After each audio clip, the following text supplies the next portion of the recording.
தெளிவாக எடுத்து வாக்களிக்கும் எடுக்கிறோம். அதனால நான் எங்க எதிர்ப்ப காட்டாம இல்லை. தொடர்ந்து சிஏ போராட்டம் போது ஆஹ் அத்தனை இடங்களிலும் போராட்டம் நடந்ததும் திராவிட முன்னேற்ற கழகம் போராட்டங்கள் மேற்கொள்ளப்பட்டது.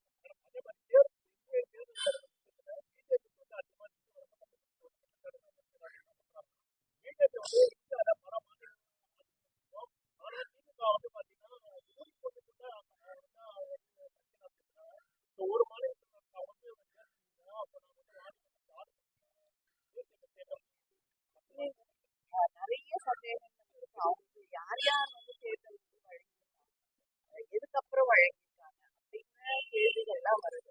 ஒரு ரேடுக்கு அப்புறம் பல பேர் அவங்களுக்கு பார்க்கும்பொழுது